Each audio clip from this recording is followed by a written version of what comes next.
Vice-Chancellor, Pro-Chancellor, Vice Lord Lieutenant, Mayor of Derby, honoured guests and graduands. It gives me great pleasure to be presenting today Jane Ide, OBE, for the award of Honorary Doctor of the University. Jane is the CEO of the Association of Chief Executives of Voluntary Organisations, a national membership body supporting over 1,700 members from some of the largest charities in the country to the smallest local community-focused charities. Jane was born in London, grew up and was educated in Somerset, and studied communication studies and later organisational development and consultancy at Sheffield Hallam University. During her career, Jane has specialised in working with small charities and voluntary organisations to develop their vision, values and strategic direction. The firm foundation of Jane's career was the work she did as Associate Director of Corporate Communications with the then Derbyshire Ambulance Service NHS Trust.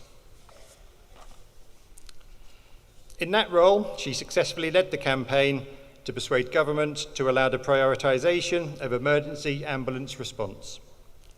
Where Derbyshire led, the rest of the nation's ambulance services followed. And in the 3 decades since, hundreds of thousands of lives have been saved as a result. However, she is very clear that it wasn't all plain sailing. While undertaking her first degree, she began to suffer from a debilitating panic disorder, which kept her housebound for nearly 3 years and had a very direct impact on her studies and her early career. A lack of awareness of the condition at the time meant she had to find the road to recovery on her own. Her experience of mental illness ultimately made her stronger and more resilient. It informs her leadership on a daily basis, where she is known for her compassion and understanding of others' challenges and needs. Jane joined the National Association for Voluntary and Community Action in 2016, becoming its chief executive in 2017. In that role, she became the founding co-chair of the VCS Emergencies Partnership, created in 2018 in the wake of the Grenfell disaster, to provide coordination among local and national organisations responding to crises. She was also at the heart of coordinating the national voluntary sector response to COVID and played a lead role in the collaborative campaign that achieved a £750 million emergency package to support charities early in the pandemic.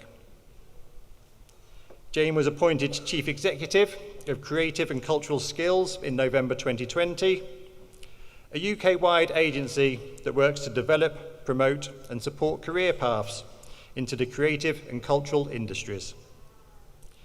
She took up her current role of CEO at the Association of Chief Executives of Voluntary Organisations in May 2022. Jane received an OBE for services to volunteering and charity in the 2021 New Year's Honours List.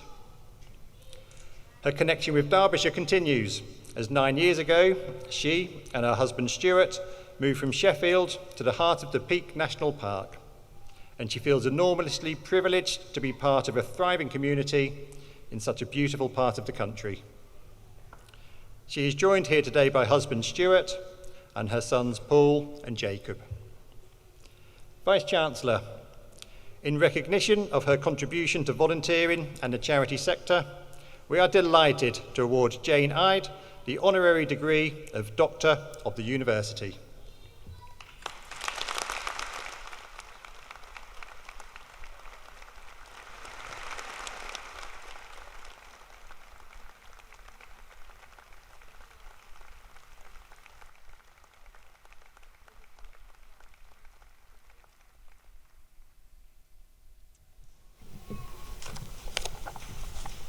Wow. It's a bit of a moment, this, isn't it? So, Vice-Chancellor, Pro-Chancellor, Vice Lord Lieutenant, Mayor of Derby, honoured guests, and above all, graduates. To say that I find myself surprised to be here is something of an understatement. I think the technical term is gobsmacked. It is the most unexpected honour, and I am grateful to the university for giving me this privilege. I want to congratulate every one of you graduating today for your achievement. I hope you feel truly proud of what you've done and that you are enjoying every moment of this very special occasion. But I'd also like to speak directly to those perhaps who are not here today, those who didn't feel they'd achieved anything worth celebrating, those who maybe didn't even make it to the end of the course.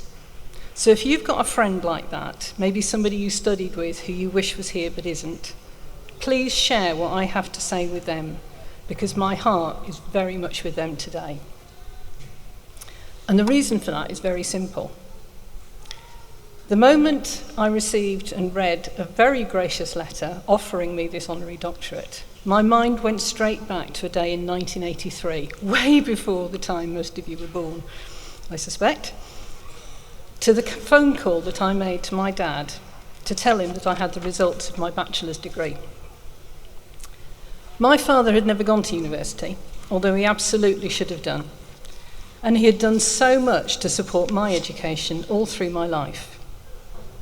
And I had to call and tell him that I'd messed it up. I hadn't got anything like the result that he and I both knew I was capable of doing. As you heard just now in that very gracious and slightly embarrassing commendation, as I was in the midst of my studies, I found myself battling the worst possible anxiety disorder. By the time I reached the end of my second year, I couldn't sit in an exam room. And throughout my third year, I couldn't even leave my house to attend lectures. With the support of very generous tutors and incredible friends who made all sorts of alternative arrangements for me, I somehow scraped through. But I knew I'd let myself down. I didn't believe I had anything to celebrate. And so, almost to the day 39 years ago, I didn't go to my graduation ceremony. I stayed at home, I thought about my friends, and I felt as though my life was over. The thing is, though, I was wrong. I had absolutely no idea of what lay ahead of me. At that point, I could see no future whatsoever. But the glory of life and its challenge is that we really do not have the ability to predict what lies ahead. Life is not linear, and whatever you think your future holds, the one thing I can absolutely guarantee you is that unexpected things will happen. I had no idea on that really tough day that just a few years later, I would have a passing conversation with someone that would turn out to be the trigger, not just for my whole career and all that I've been able to achieve within it, but for a huge part of my personal life. I hadn't got a clue that I would get to meet and talk to people whose lives were saved, literally, by the work I had done. I could never have imagined that I would end up in a role that would feel like the greatest privilege to hold and to be involved in a sector that every single day touches millions of lives and makes the world a genuinely better place. And I absolutely, surely, and for certain, had no idea that I would get to be the enormously proud adoptive mum of two very fine young men, both of whom are here with me today. So my first message today is be prepared for what life throws at you. Be open to the unexpected. Grab whatever chances come your way and have faith that the tough times will pass, because I promise you they always, always do. The second thing I want to say to you, to all of you, is about opportunity and the chances you have ahead of you to really change the world.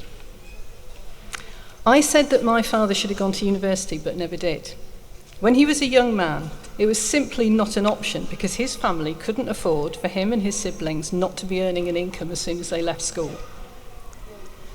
90-odd years later, that is still the story for too many bright, talented young people.